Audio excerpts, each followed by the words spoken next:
성경을 참 사랑했습니다. 그래서 문설주에도 새기기도 하고 인방에도 새기기도 했습니다.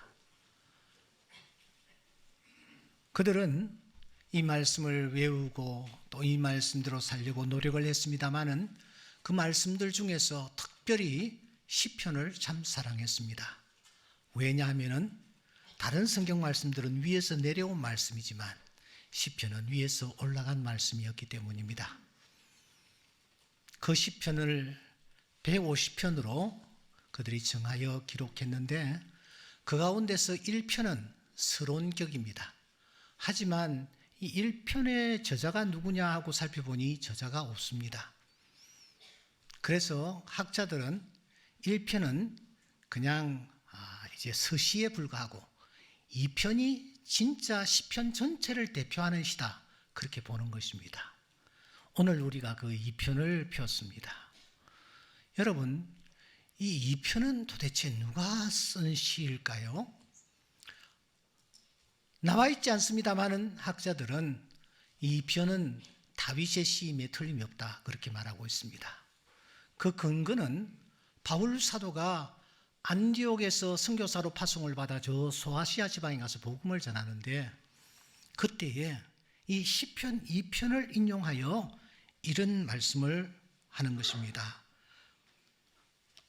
시편 둘째 편에 기록한 바와 같이 너는 내 아들이라 하는 이 부분의 말씀을 인용하면서 복음을 전하는 것을 볼 수 있습니다. 바울이 이 시편 둘째 편의 핵심이 무엇이냐? 너는 내 아들이다 라는 이 부분이라고 본 것입니다. 그래서 우리가 이 편을 다시 한번 살펴보니 이 편 7절에 너는 내 아들이라 오늘 내가 너를 낳았다. 2장 12절에 보시면 그 아들에게 입을 맞추라 이렇게 말하고 있는 것입니다. 오늘 하나님을 믿는 하나님의 자녀들에게 주시는 명령이 있습니다. 그것이 무엇이냐? 아들, 즉 예수 그리스도에게 입을 맞추라는 것입니다. 입 맞추라는 것이 도대체 어떤 것일까? 어떤 태도를 취하라는 것일까?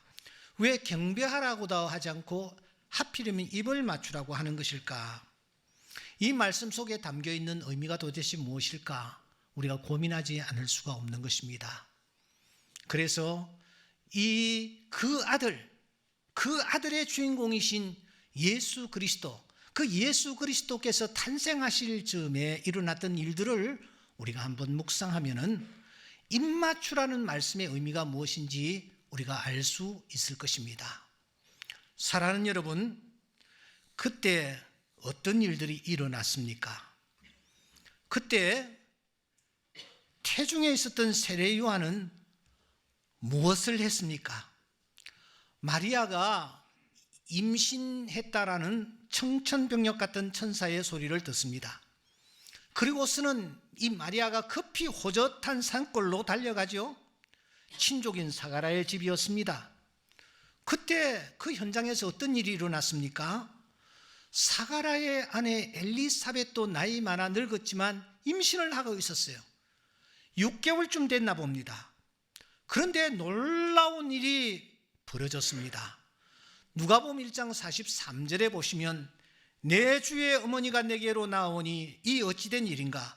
보라, 내 문안하는 소리가 내 귀에 들릴 때에 아이가 내 복중에서 뛰놀았도다.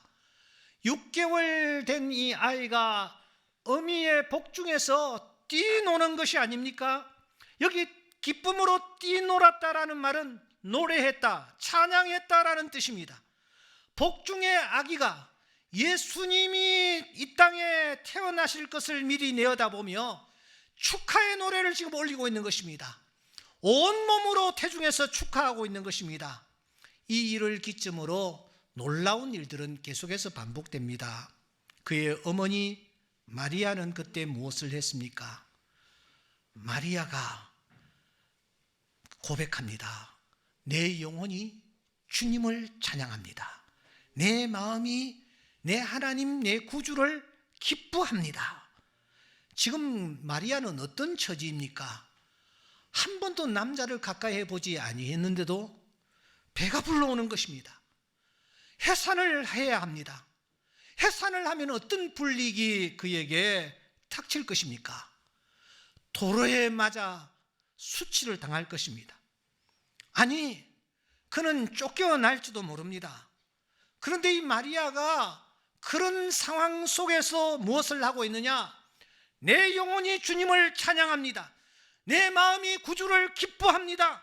사람들은 지금 이해할 수 없지만 이제 후로는 만세의 나를 복 있는 여인이라고 할 것입니다 하면서 그 마리아의 입에서 찬양이 터져 나오는 것입니다. 더 나아가 성전을 섬기던 제사장 사가랴는 그때 무엇을 했습니까? 그는 한때 말을 못하는 지경에까지 이르렀습니다. 그런데 예수님의 탄생에 즈음하여 혀가 풀립니다. 입이 열립니다. 그리고 그는 하나님께 찬양의 제사를 올립니다.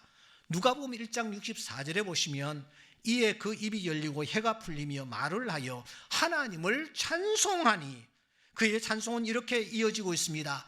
찬송하리로다 주 이스라엘의 하나님이여 그 백성을 돌보사 속량하시며 우리를 위하여 구원의 뿔을 그 종 다윗의 집에 일으키셨습니다. 이렇게 사가랴가 주님을 높이며 찬양하는 것입니다. 하나님이 구원자를 이 땅에 보내주실 것을 기대하며 찬양하는 것입니다. 감사의 찬양을 올리는 것입니다. 그의 찬양은 한 절로 끝나지를 않습니다. 누가복음 1장 60절부터 80절까지 길게 그의 찬양이 이어지는 것을 볼 수가 있습니다. 바로 그때 하늘의 천군 천사들은 무엇을 했습니까? 이들이 고요한 밤 하늘에 나타났습니다. 그리고 조용한 베들레헴 온 동네를 향하여 찬양의 코러스를 선사합니다. 오늘 다윗의 동네에 너희를 위하여 구주가 나셨으니 곧 그리스도 주시니라. 지극히 높은 곳에서는 하나님께 영광이요 땅에서는 하나님이 기뻐하시는 사람들 중에 평화로다 하면서 이 천군 천사들이 고요한 베들레헴 들녘을 깨운 것입니다. 바로 그때 그 찬양을 들은 양치던 목자들은 무엇을 했습니까? 그들은 그냥 있을 수가 없었습니다. 서로 말합니다. 야, 우리 베들레헴으로 가서 이루어진 일을 우리가 한번 보자 하고서는 그들은 빨리 달려갑니다. 구유에 누인 아기를 만났습니다. 그러자 자신들도 모르게 그 입술에서 찬송이 터져 나오는 것 아닙니까?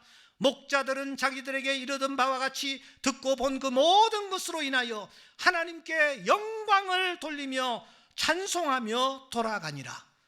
이와 같이 아기 예수님께서 탄생하셨던 그때에 태중에 있던 어린 아이 요한이, 어머니 마리아가, 제사장 사가랴가, 저 하늘의 천군 천사들이, 들의 양을 치던 목자들이 똑같이 무엇을 했던가? 찬양이었습니다. 아들을 향하여 찬양의 제사를 올리고 있는 것입니다. 그렇다면 사랑하는 여러분, 바로 이 찬양이 오늘 시편 2편에서 말하고 있는 입맞춤이 아닐까요? 그렇습니다. 찬양은 바로 입맞춤입니다.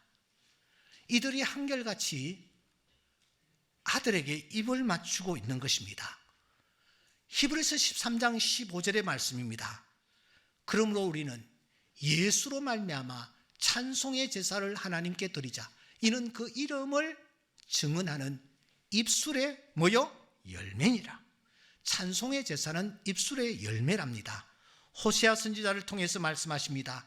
우리가 수송아지를 대신하여 입술의 열매를 주께 드리리다.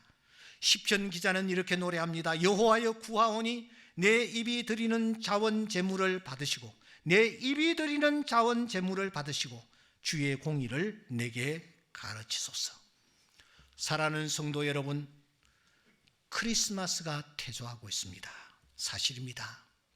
크리스마스가 가까워지면 그야말로 발 디딜 틈이 없다 하는 표현이 늘상 지면을 장식하고 있었습니다. 그런데 언젠가부터 크리스마스 장식도 볼 수도 없고 캐롤 소리도 들리지를 않습니다. 심지어 가장 듣기 싫은 노래가 캐롤이라고까지 답하고 있는 실정입니다. 출산은 줄고 있습니다. 젊은이는 헬로원을 더 선호하는 실정입니다. 이러한 때에 아기 예수의 나심을 믿고 경배하는 우리들은 정말 그분 앞에 찬양의 제사, 입술의 열매, 입맞춤을 그분에게 올려야 할 것입니다. 아들에게 입맞추는 것이 곧 찬양하는 것이 아닐까요? 이 백성은 내가 나를 위하여 지었나니 나를 찬송하게 하려 함이니라. 우리를 창조하신 하나님의 가장 큰 소원이 찬송인 줄 믿습니다. 찬송하게 하려 함이니라. 주님이 탄생하신 오늘 하루만이라도 우리 모두가 그 옛날 태중의 세례 요한처럼, 어머니 마리아처럼, 성전의 사가랴처럼, 하늘의 천군 천사처럼, 땅의 목자들처럼 그분께 입맞춤을 했으면 합니다. 왜냐하면 주님은 오늘 우리 모두에게 이런 간절한 소원을 가지고 계시기 때문입니다. 내게 입맞추기를 원하니 내 사랑이 포도주보다 나음이니라. 주님의 소원입니다. 나에게 입맞추기를 원하니. 성경을 통해서 발견하면 입맞춤을 유일하게 한 사람이 하나 있습니다. 가룟 유다였습니다. 그 입맞춤을 원하실까요? 성경에 보시면 예수님의 발에 입을 맞춘 여인이 있었습니다. 그 입맞춤보다도 입맞춤을 하기를 원하고 계십니다. 우리 모두가 오늘 이 입맞춤의 주역들이 되었으면 하는 마음 간절합니다.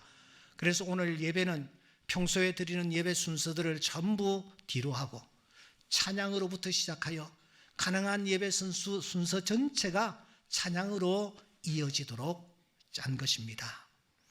제가 그냥 이름을 공개해도 될 것 같습니다. 우리 교회 박선필 권사님이라고 계십니다. 91세 되십니다. 앞을 잘 보지를 못하세요. 걷지를 못해서 항상 지팡이에 의지하여 교회에 나오십니다. 혼자 생활합니다. 그래서 정부로부터 아마 보조를 받는 것으로 알고 있습니다. 이분이 오늘 아침 저에게 이 선물을 하나 전달해 주었습니다. 어떤 선물을 할까 고민하다가 이 선물을 마련했다라는 것입니다. 그런데 이 선물을 저에게만 주시는 것이 아니라 오늘 호산나 찬양대 여러분들에게도 하나씩 선물을 드립니다. 정말 기대하셔도 될 거예요. 뭘까요? 이게 도대체 뭘까요? 여러분 무엇이겠습니까? 이분이 찬양을 참 좋아해요. 특별히 호산나 찬양대가 하나님 앞에 찬양하는 것을 그렇게 좋아하면서 은혜를 받으신대요. 그래서 나는 찬양을 못하지만 하나님을 찬양하는 우리 호산나 찬양대를 좀 격려해 줘야 되겠다. 나는 가진 것도 없고 뭘 어떻게 할까 고민하는데 성령께서 반짝 뭔가 아이디어가 떠오르도록 했습니다. 그래서 성탄절을 앞두고 열심히 준비를 했답니다. 뭘까요?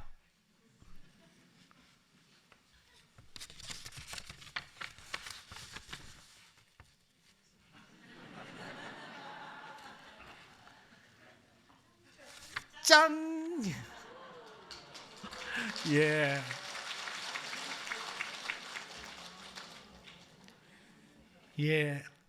가정에서 필수품이라고 할 수 있는 수세미예요. 수세미인데 이 수세미가 보통 수세미가 아니에요. 제가 이미 한 번 사용해 보았는데 진짜 설거지할 때에 유용하더라고요. 이분이 없는 돈을 가지고 실을 사와서는 그 보이지 않는 뜨개질을 계속 하신 거야. 해가지고서는 이걸 우리 호산나 찬양대의 숫자에 맞도록 이걸 떠가지고 가지고 오셨어요. 그래서 제가 이걸 받고서는 너무너무 마음에 그 울컥하는 감동이 찾아왔어요. 이렇게 주님을 기쁘시게 해드릴 수도 있겠구나, 그런 생각 때문이었어요. 여러분이 가지고 가셔서 사용하시지 말고 탁 걸어놔 놓으세요. 정말 잘 닦입니다. 근데 이 할머니가 이 보이지 않는 이 전부 한 땀 한 땀 다 뜬 것 아니에요. 그래가지고 우리 찬양을 좋아하기 때문에 찬양을 하는 우리 호산나 찬양대원들에게 꼭 드렸으면 좋겠다고 오늘 이 귀한 선물을 맡기고 가셨어요. 팀장께서는 숫자만 딱 주고 나머지는 전부 저에게로 가져오십니다.